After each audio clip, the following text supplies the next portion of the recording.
બેન, ગાંધીગ્રામ પોલીસ સ્ટેશનનો એક વિડીયો સામે આવ્યો છે કે જેમાં સગીર વયનો બાળક છે તેના જીવતા વાળ છે તે ખેંચવામાં આવે છે. શું કહેશો બેન?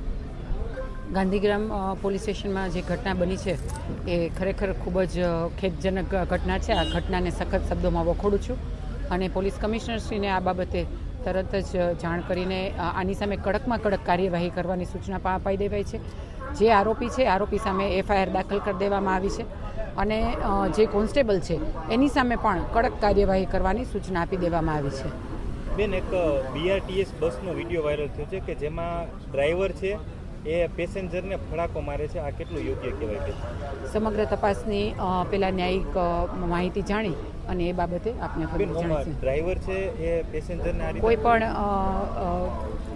કોઈ પણ કર્મચારીએ કોઈ પણ પેસેન્જર સાથે વિનમ્રપૂર્વક અને વિનયપૂર્વક વર્તન કરવું જોઈએ અને આ બાબતે શું ઘટના બની છે એ બાબતે જાણીને હું આપને જણાવીશ. બેન, ખાસ નવા પ્રદેશ પ્રમુખની નિમણૂક થઈ છે, આપે પણ શુભેચ્છા પાઠવી છે, ત્યાં મળ્યા હતા, કઈ નવા સમીકરણોની વાત કરો? આપના માધ્યમથી ગુજરાત પ્રદેશ ભારતીય જનતા પાર્ટીના પ્રદેશ અધ્યક્ષ શ્રી જગદીશ વિશ્વકર્મા સાહેબની ગઈકાલે વિધિવત વરણી થઈ છે.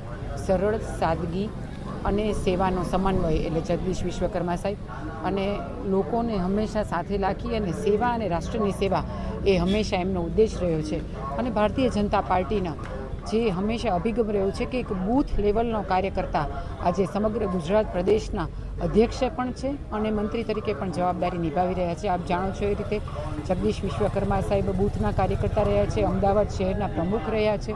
એની સાથે સાથે એ 3 વખત રાજ્ય સરકારમાં ધારાસભ્ય તરીકે પણ એમણે જવાબદારી નિભાવી છે ને અત્યારે હાલમાં મંત્રી તરીકે પણ જવાબદારી નિભાવે છે અને આ જ રીતે એ આવનારા દિવસોમાં ફરીથી એમના સ્વભાવ પ્રમાણે રાષ્ટ્રની અને લોકોની સેવાના માધ્યમથી પાર્ટીને ખૂબ અનેરું સ્થાન અપાવશે એવી સર્વને ખૂબ શ્રદ્ધા છે અને વિશ્વાસ છે. સૌરાષ્ટ્રને અન્યાય ક્યાંક થયો હોય, કારણ કે મુખ્યમંત્રી અમદાવાદના ને હવે પ્રદેશ પ્રમુખે અમદાવાદના, સૌરાષ્ટ્રને કોઈ પ્રતિનિધિત્વ પાર્ટી હંમેશા એ નિર્ણય કરતી હોય છે કે યોગ્ય વ્યક્તિને યોગ્ય જવાબદારી આપતી હોય છે એટલે પાર્ટીનો જે નિર્ણય છે એ હંમેશા શિરોમાન્ય રહેતો. મંત્રીમંડળમાં સૌરાષ્ટ્રના ધારાસભ્યોને સ્થાન મળશે? નમસ્કાર.